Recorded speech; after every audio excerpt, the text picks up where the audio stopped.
What's up, guys? We're here today to talk about one of the most popular questions that we get, which is how do I lose my belly fat? So what do you think, Mike? Is it possible for people to lose only their belly fat? Only their belly fat? Absolutely not. And so this is why, ab crunches and stuff like that isn't effective, because you can't just get rid of the fat around your belly. There's no such thing as spot reduction. And a lot of guys don't understand that. A lot of people don't, because if you talk to people, a lot of times they'll say something like this. They'll go, yeah, I want to go ahead. I'm happy with my arms. I'm happy with my chest. I just want to go ahead and just lose the midsection, just right here. My legs look fine, just right here. And I'm like, well, you can't really just do it right there. Well, what do you mean? And it's like, so no such thing as spot reduction. Think about it this way, when you see somebody who lost weight, most of the time you notice that it's not like, they took off their shirt and you're like, wow, your abs look more defined, It's you see the weight loss actually in their face first, yeah. Right? Usually like somewhere around here, the double chin starts to disappear, right? The jawline, stuff like that. And that's actually because they lost fat everywhere. So when they do take off their shirt, will their stomach be flatter? Yeah. But so will their face, so will their arms, chest, legs. They'll go down in pant size. They lose fat everywhere. So, that's why when you concentrate on losing belly fat, you actually have to concentrate on losing fat everywhere, because that's the key. You can't just do it in your belly. So you're saying when people are doing, their 200 crunches, it's not like taking the fat right from there and burning it up? No, because your body's not going to care that you're doing that many crunches. If it needs extra calories, it's going to take from everywhere, including your stomach. Exactly. So the key thing is, you have to go ahead and do other things. Our bodies weren't, made to look like fitness models. That's not our body. That's not what we were designed to do. Our bodies were designed for one thing: survival, to live. It's not so this way we can go ahead and look like one of those people in the magazines. So that's why it's not going to go ahead and just take all the fat from your abs, so this way everybody has perfect six packs. When your body needs extra calories, it's going to go ahead and doesn't have it, then it's going to go ahead and break down your fat and use it as fuel. And vice versa. If your body doesn't need the extra calories, it's not going to break down anything, especially if it has a lot of extra food. So that's why if you want to go ahead and lose belly fat, you got to actually worry about forcing your body to burn extra calories and to go ahead and need those extra calories. So this way your body has no choice but to go ahead and break down the fat in your stomach, but also in your arms, face, and everywhere. So not only do you get a lean, midsection, but you get a lean and ripped body in your entire body. And that's the key. Exactly, yeah. And I think, probably one of the most pervasive myths, but that's a really important truth you have to accept if you want to lose your belly fat. So let's talk about how do people really lose their belly fat and all the other fat in their body. What's the key to that? You got to drive up the metabolism in your body. You got to force your body to need to use up more fuel. Because if it doesn't, then your body has no reason to break down any fat. You got to remember, because our bodies are built to survive, and that's why our fat is there. Our fat is not there so this way. It's not just there for anything. It's there because when our body is low on fuel and it needs those extra calories, it will break down the fat. But until then, it's never going to break it down. No. Ever. So what do? You have to go ahead and force your body to do that. And how do you do that? Well, you do that by increasing your metabolism. That's why there's all this ring about how metabolism is so important, because the metabolism is basically our way of explaining why our body needs to go ahead and burn up more calories. That's kind of our way of gauging that. So we have to increase our metabolism. And there's a few ways to do that, right? Yeah. First one is the way you lift. Heavy compound movements. Dan does those all day long. He may do one exercise, probably burns a lot more calories than when I see somebody does like 3 exercises. Why? Because he's using heavy weight, he's using compound movements, so this way he's forcing multiple muscle groups to do work at one time. Think about it this way. Think about somebody who's exercising, right, and they use like one muscle group, okay, or let's say they use 2 muscle groups.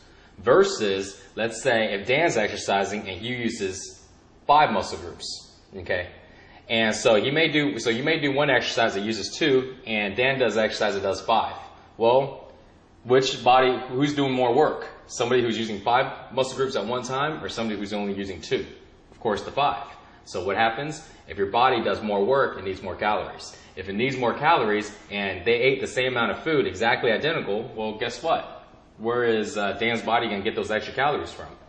Has to break down his fat, which is why he's so lean, because, it's forcing his body to do that. Somebody else who didn't do that uses only 2 muscle groups, their body has just enough calories that they don't need to break down any body fat. Why? Because their workouts are not intense enough. They're not going heavy enough. They're not forcing their body to need those calories. Yeah.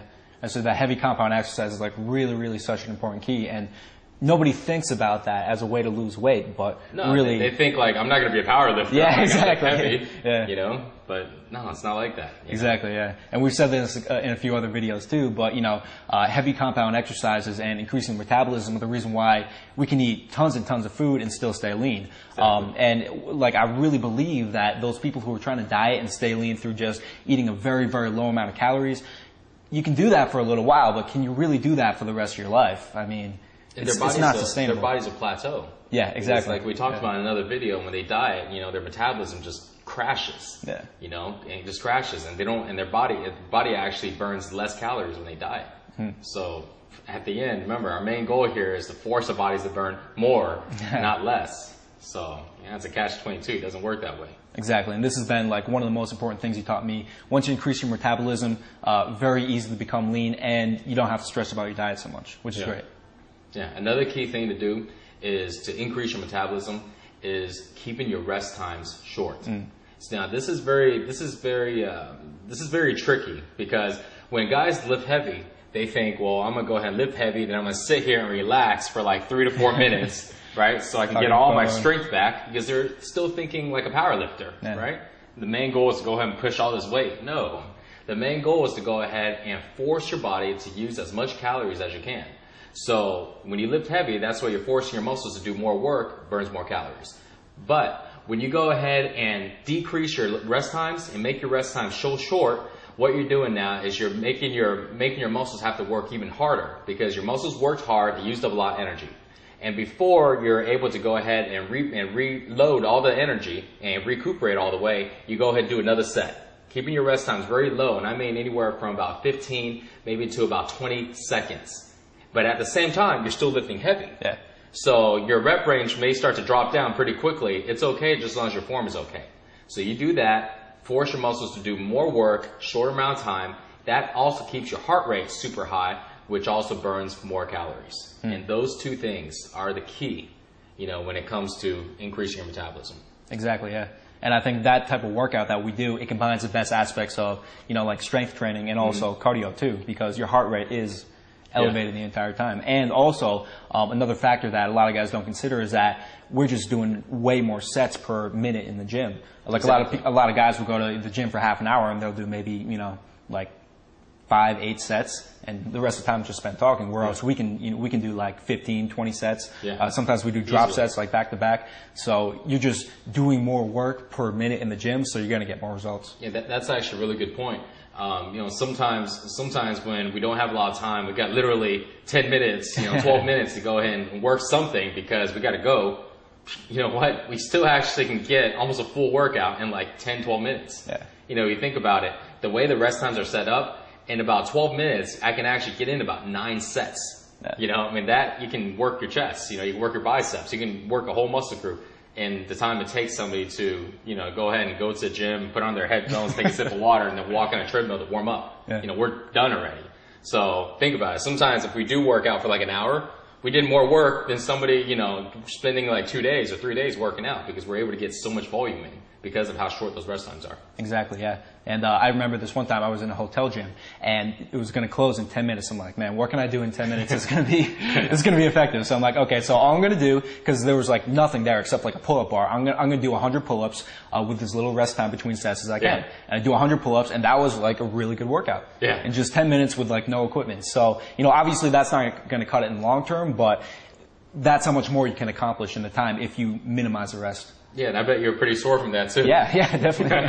Yeah, so guys, if you got 10 minutes, do 100 pull-ups. That's going to work. I promise you that. But get more tips. You can check out the website at sixpackshortcuts.com, and we have a whole bunch more information to go ahead and share with you to help you lose belly fat. Definitely encourage you guys to check that out. We have a lot of information on exercise, nutrition, basically everything you need to know on losing your belly fat, getting really lean, and getting those abs. There you go.